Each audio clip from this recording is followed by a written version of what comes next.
Donald Trump, USA के राष्ट्रपति। इनका स्वेरिंग सेरेमनी देखेंगे, बहुत ही शानदार था। बहुत सारे लोग यहाँ पे आए थे। लेकिन सबसे बड़ा बात ये होता है कि इन्होंने कुछ एग्जीक्यूटिव ऑर्डर साइन किए जो बहुत ज्यादा ही इंपॉर्टेंट थे, और कुछ कुछ ऐसे थे जो लग रहा था कि क्या जो यूएसए के राष्ट्रपति हैं इस टॉपिक पे भी बात करेंगे।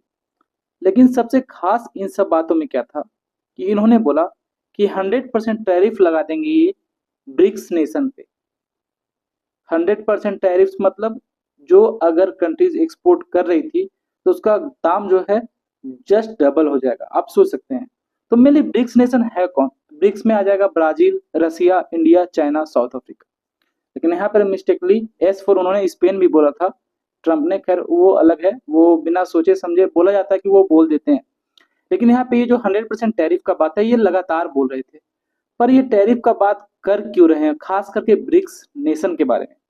देखिए, इससे पहले आपको समझना पड़ेगा कि ब्रिक्स में चल क्या रहा है। ब्रिक्स में ब्राजील, रसिया, इंडिया, चाइना, साउथ अफ्रीका है। और ये लोग बार बार, इसमें से खास करके रसिया और चाइना, ये लोग बोल रहे हैं कि हम लोग डी डॉलराइजेशन करेंगे। डी डॉलराइजेशन का मतलब क्या होता है कि जो यूएसए जो डॉलर यूज करते हैं हम लोग, अगर अभी के टाइम हमारा क्या स्टेटस है कि अगर हम मान लिया जाए इंडिया हम देश है, रसिया या चाइना किसी से अगर करते हैं ट्रेड, या फिर ऑस्ट्रेलिया, जापान, किसी से भी, तो हम लोग अगर उनसे कुछ गुड्स परचेज करते हैं, कुछ भी सामान लेते हैं, तो उसको क्या करते हैं, डॉलर में हम लोग पेमेंट देते हैं। क्यों? क्योंकि यूएस डॉलर में ही लोग वर्ल्ड अभी ट्रेड कर रही है, यूएस डॉलर में। तो अभी हाल फिलहाल क्या देखा जा रहा है कि रसिया है, रसिया पे बहुत सारे सैंक्शंस लगे हुए हैं। तो रसिया और इंडिया ने अपने जो कंट्री का करेंसी है बोला कि हम लोग इसमें ट्रेड करेंगे। चाइना भी देखिए आजकल युआन में जो है वो ट्रेड कर रहा है। युआन क्या है? चाइना का करेंसी है। तो ब्रिक्स का जब समिट हुआ था रसिया में, तो व्लादिमीर पुतिन ने एक नोट दिखाया था। वो वीडियो बहुत ज्यादा वायरल हुआ था कि वो एक नोट जो है इस तरह परचेज कर रहे हैं। वो इस तरह दिखा रहे हैं लोगों को कि आने वाले समय में हम यही जो है नोट, ब्रिक्स नोट जो वो है सर्कुलेट करेंगे, जो डॉलर का एक तरह का अल्टरनेटिव बनेगा। उसी वक्त ट्रंप ने वार्निंग दी थी कि जो डॉलर से दूर जाएगा उस पे हम हैवी सैंक्शंस लगाएंगे। और यहाँ पे वो 100% टैरिफ की बात यही बोल रहे हैं कि अगर जो भी हमारे ब्रिक्स नेशन है खास करके उस पर जरूर लगा देंगे। और अगर जो ट्रेड बैलेंस है वो ना हो। ट्रेड बैलेंस क्या होता है? अगर मान लिया जाए दो कंट्री आपस में ट्रेड कर रही है, तो ये होना चाहिए कि अगर इंडिया और यूएसए मान लिया जाए, तो इंडिया जितना सामान यूएसए को बेच रहा है उतना यूएसए भी इंडिया को बेचेगा। तो दोनों ट्रेड मतलब बैलेंस रहेगा। ट्रेड डेफिसिट क्या हो जाता है?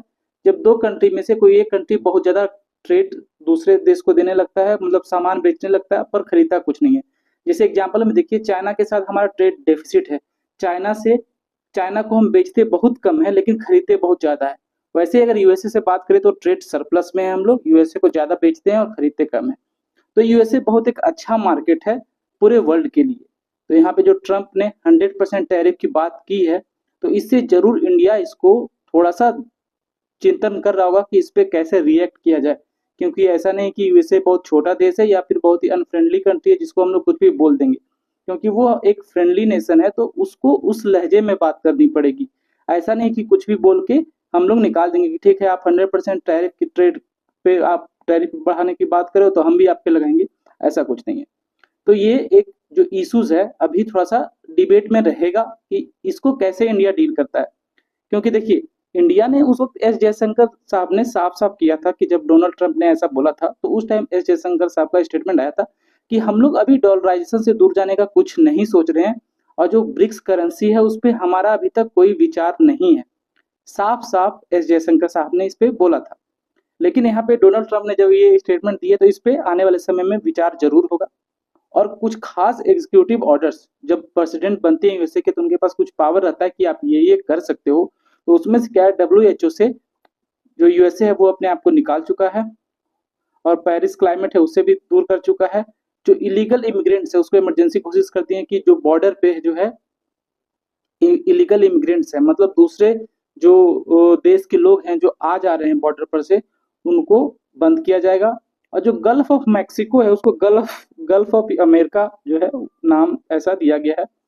तो बहुत सारे ऐसे ऑर्डर्स हैं जो पास किए गए हैं। टिकटॉक के लिए टाइम एक्सटेंड किया गया है, क्योंकि उन्होंने बोला कि टिकटॉक जो बैन है यूएसए इतना ज्यादा उसमें इन्वॉल्व हो चुका है, वहाँ की जनता इतनी पागल हो चुकी है, एडिक्टेड हो चुकी है कि जब ये पता चला कि यूएसए में टिकटॉक बंद हो रहा है, तो बहुत सारे लोग ट्रम्प को कॉल कर रहे थे, ऐसा ट्रम्प ने खुद अपने स्टेटमेंट में दिया है। तो इसलिए वो टिकटॉक को भी टाइम दिए, तो ऐसा बहुत सारे ऑर्डर्स हुए हैं। लेकिन जो ब्रिक्स नेशन वाला ये जो था, इस पे इंडिया का स्टांस तो साफ है अभी तक कि वो ऐसा कुछ करेंसी का सोच रहे हैं, लेकिन वहीं तरफ हमारे जो फ्रेंडली नेशन है जैसे रसिया, वो साफ-साफ बोले कि हाँ, वो ब्रिक्स जो करेंसी का है सोच रहे हैं। तो अभी डोनाल्ड ट्रंप आए हैं और क्या-क्या धमाके होते हैं ये तो आने वाले समय में पता चलेगा, लेकिन फिलहाल के लिए देखिए जो है ये इश्यूज़ को कैसे इंडिया डील करती है आने वाले समय में ये पता चलेगा और एक बेहतरीन फॉरेन पॉलिसी आपको देखने का मिलेगा।